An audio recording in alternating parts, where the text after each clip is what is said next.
Hola, almas preciosas, inquietas y buscadoras. Este es el video número 5. Continuamos con la lectura. Caballo de Troya 1. Espero que lo disfruten. Comenzamos. En mi plan original de fuga, yo no había previsto, ni mucho menos, que el regreso fuese precisamente por la puerta principal del hotel. Ahora que lo pienso, con una cierta perspectiva, de haber sabido entonces que no existía posibilidad de acceso desde la callejuela posterior a la escalera de incendios, lo más seguro es que no me hubiera jugado el todo por aquella innecesaria comprobación en el Cementerio Nacional de Arlington. Pero ya no podía echarme atrás. Soy hombre que acepta los riesgos y además encantado. El crepúsculo había empezado a adormilar los colores de la gran ciudad cuando el taxi se detuvo frente a la puerta giratoria de mi hotel. Mientras abonaba la carrera, respiré aliviado al reconocer frente a mí, a una veintena de pasos, el turismo de mis perseverantes guardianes. O mucho me equivocaba, o aquellos individuos me creían durmiendo a pierna suelta. Pronto iba a comprobarlo. Salté del taxi y crucé la acera, mirando de reojo hacia mi izquierda. Aunque fue cuestión de segundos, pude percibir cómo uno de los agentes, el que permanecía al volante, se agitaba, tocando con precipitación el hombro de su compinche, que se hallaba leyendo un periódico. No sé qué pudo suceder después. Me colé en el hall como una exhalación, evitando el ascensor. Gracias al cielo, el recepcionista se encontraba de espaldas y presumo que no me vio desaparecer escaleras arriba.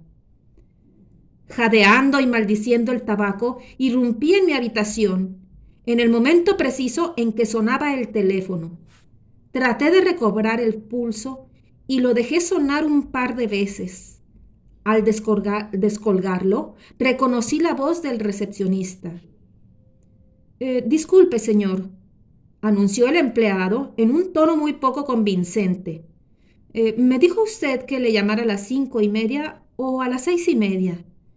Me dieron ganas de ponerle como un trapo, pero disimulé, dando por sentado que junto al recepcionista debía encontrarse alguno de los agentes, si no los dos. A las 6:30, por favor, respondí con voz seca y cortante. Disculpe, señor, ha sido un error. Acepté las disculpas y por lo que pudiera ocurrir, me desnudé dando buena cuenta del olvidado almuerzo. Eran las 5:30 de la tarde. Si el FBI tragaba el cebo y estimaba que todo había sido una confusión y que yo no me había movido para nada de mi habitación, quizá aquellas últimas horas en Washington no fueran demasiado difíciles. Pero, ¿y si no era así? Había que salir de dudas y empecé a maquinar un nuevo plan. Era necesario que averiguase hasta qué punto creían en mis palabras. Mi preocupación, como es fácil adivinar, estaba centrada en los documentos. Tenía que ponerlos a salvo a cualquier precio. Pero, ¿cómo? Pasé más de media hora reconociendo y explorando hasta el último rincón de la habitación. Sin embargo, ninguno de los posibles escondites me pareció lo suficientemente seguro. Llegué incluso a desenroscar la alcachofa de la ducha, considerando la posibilidad de enrollar y ocultar parte del diario del mayor en el tubo que sobresalía algo más de 35 centímetros de la pared del baño. Gracias a Dios, el instinto o la intuición, o ambos a un mismo tiempo, me hicieron recelar y finalmente me decidí por la solución más simple y arriesgada.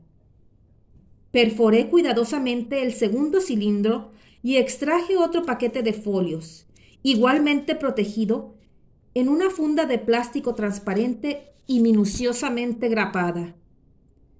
Arrojé todas las grapas en el interior de la botella de vino, que había quedado medio vacía, y con la ayuda de varias tiras de cinta adhesiva, sujeté ambos mazos de folios a mi pecho y espalda, respectivamente.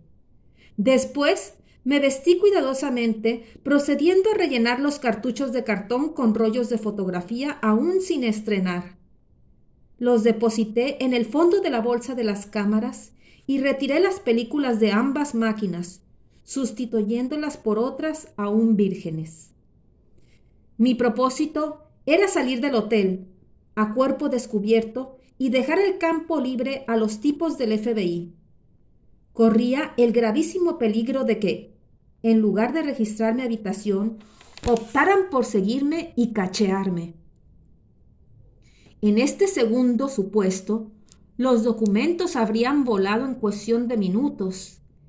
En previsión de que esa delicada circunstancia llegara a hacerse realidad, guardé los rollos en tri-X y de diapositivas que había obtenido en mi reciente investigación en México, así como las imágenes de Arlington en los bolsillos de la chamarra y del pantalón. En caso de registro, pensé, siempre es mejor que localicen primero las películas. Quizá se den por satisfechos y se olviden del resto. No es que aquella estratagema me convenciera excesivamente, pero ¿qué otra cosa podía hacer? Corté las colas de las películas de una decena de rollos, todavía sin emplear, y los alineé sobre el reducido escritorio, simulando que se trataba del fruto de mi trabajo gráfico en aquellos últimos días.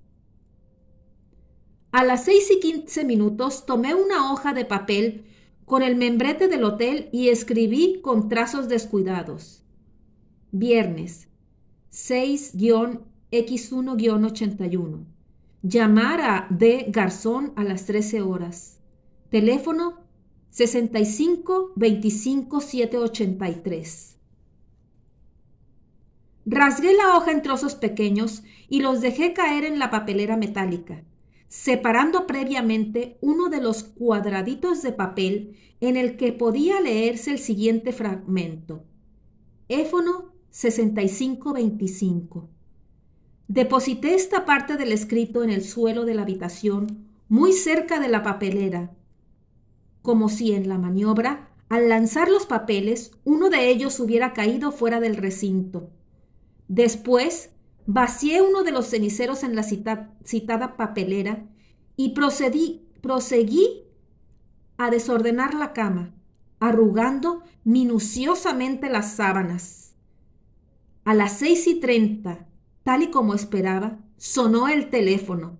El empleado, en tono mucho más amable, me recordó la hora. Muchas gracias, repuse, aprovechando la oportunidad para rematar mi plan. Por cierto, quisiera ir al cine. ¿Sabe si hay alguno por aquí cerca? Sí, señor. ¿Qué tipo de películas desea ver el señor? Bueno, si es tan amable, vaya mirándolas usted mismo. Ahora abajo. Al colgar, me froté las manos. A pesar de los pesares, aquello resultaba electrizante. Por último, y antes de abandonar la habitación, envolví cuidadosamente mi cuaderno de notas en un par de periódicos, escondiendo entre sus páginas la carta que había rescatado del box número 21. Comprobé que llevaba el pasaporte, los billetes, todavía abiertos, de mi viaje de regreso a España vía Nueva York, y mis últimos $30, y abriendo la puerta, empujé el carrito del almuerzo hasta el pasillo. Retiré el cartel de no molesten y cerré. Al encaminarme hacia el ascensor, pasé ante una bandeja, con algunos restos de comida, que había sido depositada en el piso junto a otra de las habitaciones. De pronto, recordé las grapas y, retrocediendo, tomé mi botella de vino, cambiándola sigilosamente por la de aquel huésped. Una vez en el hall, Conversé sin prisas con el recepcionista que, gentilmente y a petición mía, me acompañó hasta la calle, señalándome el camino más corto para llegar al cine elegido. Simulé no haber comprendido bien y el hombre repitió sus indicaciones con todo lujo de detalles. Tanto él como yo observamos furtivamente el coche azul metalizado, que continuaba aparcado a corta distancia. Aquella comedia, en realidad, formaba parte de la segunda fase de mi plan. Deseaba que quedara perfectamente establecido que, en el transcurso de las 2 horas siguientes, yo iba a tratar de disfrutar pacíficamente de una película. Y, naturalmente, era vital hacerse notar. Con las manos en los bolsillos y el dietario de campo, bien sujeto bajo el brazo, camuflado entre los periódicos, fui alejándome con aire distraído, como quien inicia un apacible paseo. El peso de los folios, en especial los del tórax, empezaba a lastimarme. Con 2 o 3 paradas aparentemente casuales, frente a otros tantos comercios, fue más que suficiente como para comprobar que los agentes no se habían movido del interior del turismo. Con aquel paso igualmente displicente, desaparecí de la calle 17 en busca de la populosa avenida de Pensilvania, entre cuyos restaurantes, galerías comerciales, pub y cinematógrafos siempre resulta más fácil pasar inadvertido. Adquirí un boleto y a las 7:30 penetraba en una de las salas de proyección. Pero mi intención no era ver una película. A los 15 minutos, y ante la indiferencia del portero, abandoné el cine, dirigiéndome a una cabina telefónica. Aunque me hallaba muy cerca de la calle 14, estimé que era mucho más prudente llamar primero a la oficina de la agencia F en Washington. Uno de los periodistas, viejo amigo, iba a jugar un papel decisivo en esta última parte del plan. Como era de esperar, el primer número comunicaba sin cesar. Marqué el segundo, 33 23 120, y al fin logré hablar con la redacción. No me vi forzado a darle demasiadas explicaciones. El compañero y colega, cuya identidad no puedo revelar por razones obvias, intuyó que me ocurría algo fuera de lo normal y aceptó verme de inmediato. A eso de las 8:30 de la noche, retrocedí hasta McPherson Square y, convencido de que nadie me seguía, me deslicé rápidamente hacia el vetusto ascensor del National Press Building, en la mencionada calle 14 del sector NW de la ciudad. Mi amigo me aguardaba en el departamento 969, sede de la agencia F. Una hora después, con el mismo aire de despreocupación, empujaba la puerta giratoria del hotel. De buen grado y sin hacer demasiadas preguntas, el periodista me había prometido su ayuda. A las 10 de la mañana del día siguiente, tal y como habíamos acordado, se presentaría en mi hotel. Mi intuición no falló esta vez. Al aproximarme a la puerta principal del hotel, descubrí que el coche azul metalizado había desaparecido. Al reclamar mi llave en conserjería, observé que los empleados eran otros. Y aunque últimamente los dedos se me hacían huéspedes, comprendí que se trataba de un nuevo turno. Di orden para que me despertasen a las 8:30 del viernes y con un preocupante hormigueo en el estómago, tomé el camino de la 6ª planta. No podía borrar de mi mente la sospechosa circunstancia de que el vehículo del FBI no se encontrara ya frente al hotel. ¿Qué podía haber sucedido en estas 3 horas? No necesité mucho tiempo para averiguarlo. Nada más cerrar la puerta de mi habitación, mis ojos se clavaron en el pequeño escritorio. Los rollos vírgenes que yo había alineado de forma premeditada sobre la lámina de cristal que cubría la mesa habían desaparecido. Antes de proceder a una rigurosa inspección general, abrí la bolsa de las cámaras, comprobando con alivio que mis máquinas seguían allí. Sin embargo, tal y como había supuesto, también los rollos a medio impresionar que yo había sustituido en el último momento habían sido extraídos, posiblemente rebobinados de las respectivas cajas. El resto del equipo seguía intacto.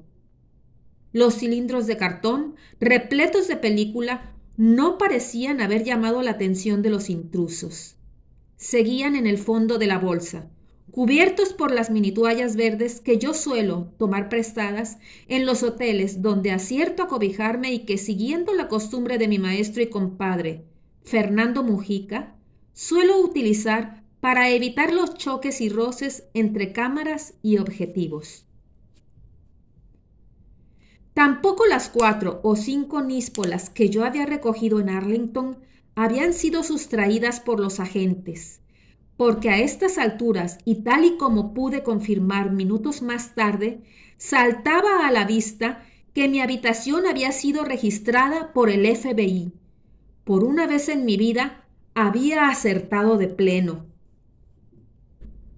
En un primer chequeo pude deducir que el resto de mis enseres, maleta, ropa, útiles de aseo, etc., seguía donde yo los había dejado. El individuo o individuos que habían irrumpido en la estancia habían sido sumamente cuidadosos, procurando no alterar el rígido orden que siempre impongo a mi alrededor. Aquellos tipos buscaban información, cualquier dato que pudiera estar relacionado con el mayor o con el amigo que yo decía estar buscando, y no iba a tardar en confirmarlo. Algo más tranquilo, después de aquel rápido inventario, me situé frente a la papelera en la que había arrojado los trocitos de papel, así como las colillas de uno de los ceniceros. Los papelillos seguían en el fondo del recipiente, excepción hecha del que dejé caer intencionadamente sobre el entarimado de la habitación. Este, en un lamentable error de la gente, fue encontrado por mí en el fondo de la papelera junto a sus hermanos. Conociendo como conozco a los servicios de información, yo sabía que uno de los lugares donde siempre miran es precisamente en las papeleras. La trampa había dado resultado. El agente, después de reconstruir la hoja de papel que yo había troceado, la devolvió a la papelera, procurando que las 28 partes cayeran íntegramente en el cubo de metal. Aquel torpe representante del FBI había dejado, además, sobre el cristal del escritorio otro rastro de su paso. Como habrá imaginado el oyente, el hecho de vaciar uno de los ceniceros en la papelera y más concretamente sobre los papelillos no fue un gesto de higiene, aunque esa pueda ser la primera impresión. Aquella maniobra estuvo perfectamente calculada y ahora, al examinar el vidrio sobre el que a todas luces había sido minuciosamente reconstruida la hoja de papel, no tardé en detectar, como digo, la huella del intruso. Al ir encajando los pedacitos de papel, el agente no se percató de que una mínima porción de ceniza, pero suficiente para mis propósitos, caía sobre el cristal de la mesa. Una vez desvelado el rompecabezas, el individuo restituyó los restos a su correspondiente lugar, no teniendo la precaución de limpiar la superficie sobre la que había trabajado.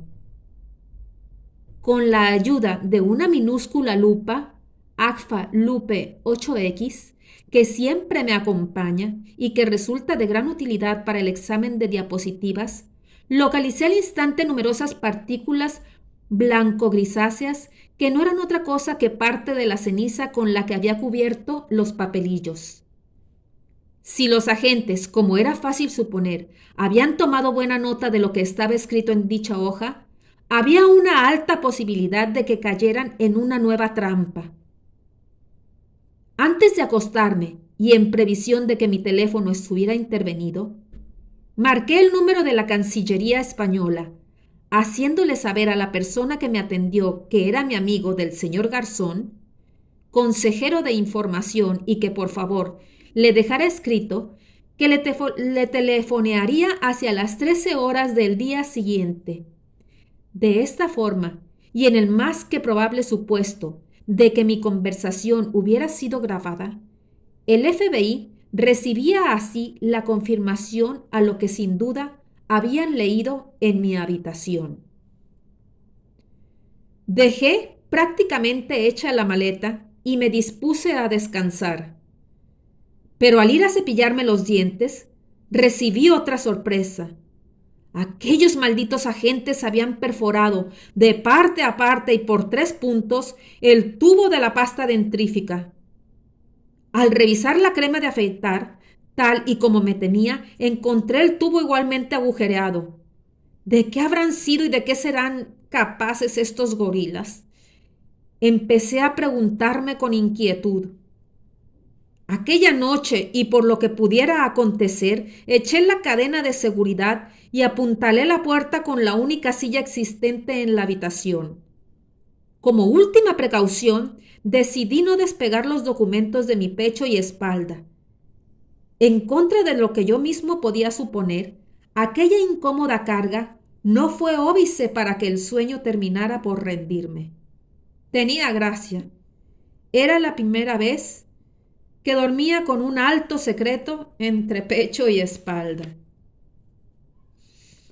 De acuerdo con el plan trazado la tarde anterior en la sede de la agencia de noticias F, a las 10 en punto de la mañana del viernes, deposité la llave de mi habitación en la conserjería, dirigiéndome seguidamente a uno de los taxis que aguardaban a las puertas del hotel. Tras desayunar en la habitación, había procedido a rellenar los cartuchos de cartón con parte de mi ropa sucia, pañuelos y calcetines fundamentalmente. Cerrándolos nuevamente y escribiendo en cada uno de ellos mi nombre, apellidos y dirección en Vizcaya, y aunque el tiempo en Washington D.C. era fresco y soleado, me enfundé una gabardina color hueso. Con las cámaras al hombro y los cilindros del mayor entre las manos, me introduje en el taxi, pidiéndole que me llevara hasta el Main Post Office o central de correos de la ciudad. Si el FBI seguía mis movimientos, aquellos cartuchos y mi colega el periodista me ayudarían a darles un buen esquinazo. A las 10:30 horas, el taxista detenía su vehículo frente al edificio de correos. Con la promesa de una excelente propina, le rogué que esperase unos minutos, el tiempo justo de franquear y certificar ambos paquetes. El hombre accedió amablemente y yo salté del coche, al tiempo que observaba cómo un turismo de color negro rebasaba el taxi, aparcando a unos 80 o 100 metros por delante. Con el presentimiento de que los ocupantes de aquel vehículo tenían mucho que ver con los que habían irrumpido y registrado mi habitación la noche anterior, me adentré en la concurrida central. Gracias a Dios, mi amigo esperaba ya en el interior. A toda velocidad y ante los atónitos ojos de una jovencita que rellenaba no sé qué impresos en la misma mesa donde me había reunido con el reportero de F, me quité la gabardina y se la pasé a mi compañero. Escribí la matrícula del taxi en uno de los formularios que se alineaban en los casilleros y al entregarle el papel le advertí, en castellano, que tuviera cuidado con el turismo que había visto aparcar a escasa distancia del taxi. Siguiendo el plan previsto, mi colega se embutió en la gabardina mientras yo me confundía entre el gentío, en dirección a la ventanilla de facturación de paquetes. Si todo salía bien, A los 5 minutos, el periodista debería introducirse en el taxi que esperaba mi retorno. Con el fin de hacer aún más difícil su identificación, le pedí que acudiera hasta la oficina de correos con una bolsa del mismo color y lo más parecida posible a la que yo cargaba habitualmente. Cuando el funcionario guardó los cilindros de cartón, me dirigí hacia la puerta y desde el umbral comprobé que el taxi y el turismo negro habían desaparecido. Sin perder un minuto, me encaminé hacia la boca del metro de Gallery Place. Desde allí, siguiendo la línea McPherson-Farragut West, reaparecí en la estación de Foggy Bottom. Eran las 11:30. Una hora después, otro taxi me dejaba en el Aeropuerto Nacional de Washington. O mucho me equivocaba, o los agentes del FBI estaban a punto de llevarse un solemne planchazo. A las 13:25 de aquella agitada mañana, el vuelo 104 de la compañía VN me sacaba al fin de la capital federal. Difícilmente puedo describir aquellas últimas 4 horas en el aeropuerto de Nueva York. Si mi amigo no había logrado engañar a los empecinados agentes norteamericanos, mi seguridad y, lo que era mucho peor, mi tesoro, corrían grave riesgo. A las 4 en punto de la tarde, tal y como habíamos convenido, marqué el teléfono de F en Washington. Mi cómplice, al que nunca podré agradecer suficientemente su audacia y cooperación, me saludó con la contraseña que solo él y yo conocíamos. ¿Desde Santurce a Bilbao? Voy por toda la orilla, respondí con la voz entrecortada por la emoción. Aquello significaba, entre otras cosas, que nuestro plan había funcionado. En 4 palabras, mi enlace me puso al corriente de lo que había ocurrido desde el momento en que se introdujo en el taxi. Mis sospechas eran fundadas. Aquel turismo de color negro, que se había estacionado a corta distancia de la fachada principal de la oficina de correos, reanudó su discreto seguimiento.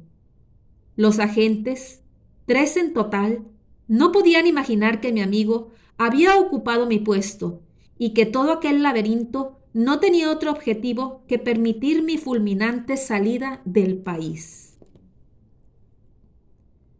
Siguiendo las indicaciones del nuevo pasajero, el taxista, que vio incrementado el importe de su carrera con una súbita propina de $50, propina que, según mi colega, le volvió temporalmente mudo y sordo.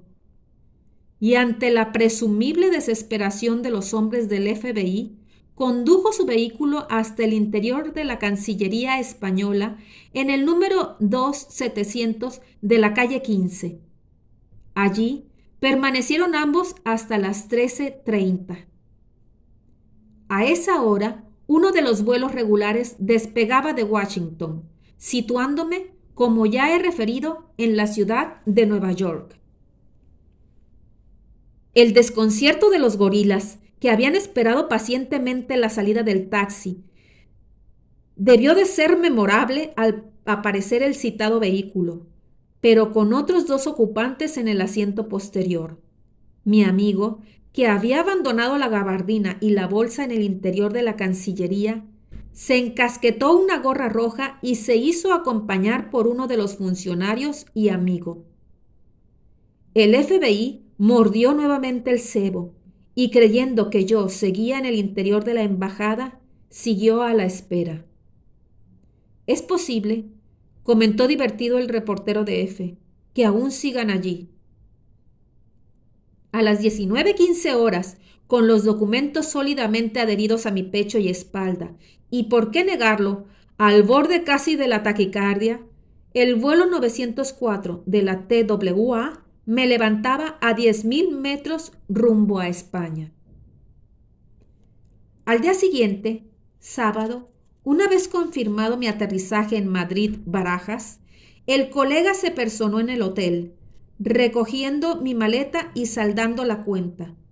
Por supuesto, y tal y como sospechaba, Los cilindros de cartón que había certificado en Washington jamás llegaron a su legítimo destino. ¡Qué equivocado estaba! Mis angustias no terminaron con el rescate del diario del mayor. Fue a partir de la lectura de aquellos documentos cuando mi espíritu se vio envuelto en toda suerte de dudas. Durante 2 años, siempre en el más impenetrable de los silencios, he desplegado 1000 diligencias para intentar confirmar la veracidad de cuanto dejó escrito el fallecido piloto de la USAF. Sin embargo, a pesar de mis esfuerzos, poco he conseguido. La naturaleza del proyecto resulta tan fantástica que, suponiendo que haya sido cierto, la losa del alto secreto lo ha sepultado, haciéndolo inaccesible. Algo a lo que soviéticos y norteamericanos, dicho sea de paso, nos tienen muy acostumbrados desde que se empeñaron en la loca carrera armamentista. No hace falta ser un lince para comprender que tanto en la esquina del espacio como en el desarrollo del potencial bélico, unos y otros ocultan buena parte de la verdad y, lo que es peor, no sienten el menor pudor a la hora de mentir y desmentir. Tampoco es de extrañar, por tanto, que haya caído una cortina de hierro sobre el proyecto que relata el mayor en su legado. En el presente trabajo he llevado a cabo la transcripción, lo más fiel posible, de los primeros 350 folios del total de 500 que contenían ambos cilindros. Aunque no voy a desvelar por el momento el contenido del resto del proyecto, puedo adelantar, eso sí, que responde a un denominador común, un gran viaje. Tal y como los define el propio mayor, un viaje que haría palidecer a Julio Verne. No soy tan necio, por supuesto, como para creer con el hallazgo y posterior traslado de estos documentos fuera de los Estados Unidos, han desaparecido los riesgos. Al contrario, es precisamente ahora, con motivo de su salto a la luz pública, cuando los servicios de inteligencia pueden estrechar su cerco en torno a este inconsciente periodista. Pero es un peligro que asumo, no sin cierta preocupación. Como hombre prevenido vale por 2, después de una fría valoración del asunto, yo también he tomado ciertas precauciones. Una de ellas, la más importante sin duda, ha sido depositar los originales del mencionado proyecto en una caja de seguridad de un banco a nombre de mi editor José Manuel Lara. En el supuesto de que yo fuera eliminado, la citada documentación sería publicada ipso facto. Naturalmente, nada más pisar España, una de mis primeras preocupaciones, amén de poner a buen recaudo ambas documentaciones originales, fue fotocopiar por duplicado los 500 folios que había sacado de Washington. Con el fin de evitar en lo posible el riesgo de desaparición de dicho diario, una de las reproducciones ha sido guardada, junto con los documentos oficiales que me fueron entregados en 1976 por el entonces general jefe del Estado Mayor del Aire, don Felipe Galarza, en otra caja de seguridad a nombre de un viejo y leal amigo residente en una ciudad costera española.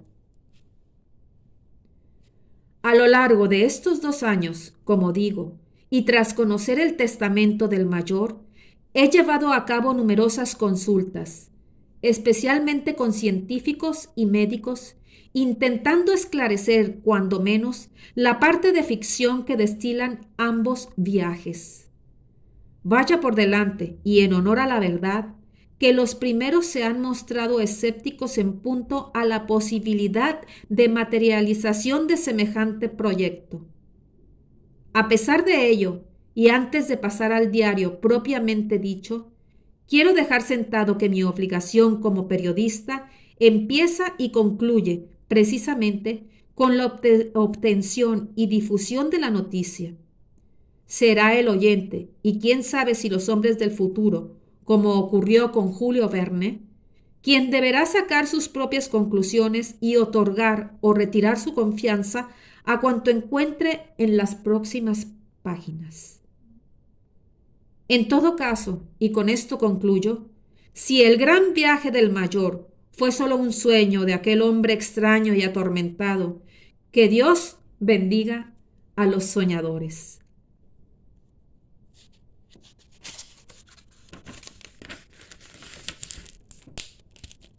El diario. Hoy, 7 de abril de 1977, al año de mi retiro voluntario a la selva del Yucatán, una vez conocida la muerte de mi hermano y al 4º año de nuestro regreso del gran viaje, pido humildemente al Todopoderoso que me conceda las fuerzas y vida necesarias para dejar por escrito cuanto sé y contemplé por la infinita misericordia de Dios en Palestina. Es mi deseo que este testimonio sea conocido entre los hombres de buena voluntad, creyentes o no, que como nosotros caminan a la búsqueda de la verdad. Sé, desde hace más de un año, como también lo supo mi hermano en el gran viaje, que mi muerte está cercana. Por ello, siguiendo sus reiteradas peticiones y los cada vez más firmes impulsos de mi propia conciencia, he procedido a ordenar mis notas, recuerdos y sensaciones. Espero que la persona o personas que algún día puedan tener acceso a este humilde y sincero diario hagan suya mi voluntad de permanecer como mi hermano, en el más riguroso anonimato. No somos nosotros los protagonistas, sino él. No es fácil para mí resumir aquellos años previos a la definitiva puesta en marcha del gran viaje. Y aunque nunca ha sido mi propósito desvelar los programas y proyectos confidenciales de mi país, a los que he tenido acceso por mi condición de militar y miembro activo hasta 1974 de la OAR, Office of Aerospace Research, entiendo que antes de ofrecer los frutos de nuestra experiencia en Israel, debo poner en antecedentes a cuantos lean este informe de algunos de los hechos previos a aquel histórico enero de 1973. Debo advertir igualmente que dada la naturaleza del descubrimiento efectuado por nuestros científicos y las dramáticas consecuencias que podrían derivarse de una utilización errónea o premeditadamente negativa del mismo, mis aclaraciones previas solo tendrán un carácter puramente descriptivo. Como he mencionado antes, no es el medio lo que importa en este caso, sino los resultados que gozosamente tuvimos a bien alcanzar. Descargo así mis escrúpulos de conciencia y confío en que algún día, si la humanidad recupera el perdido sentido de la justicia y de los valores del espíritu, sean los responsables de este sublime hallazgo quienes lo den a conocer al mundo en su integridad. Bueno, queridos oyentes, almas preciosas, voy a suspender aquí la lectura. Este es el video número 5. Los espero el día de mañana para que sigamos volando en nuestra imaginación y disfrutando de esta interesante y hermosa lectura. Que tengan un excelente día. Gracias.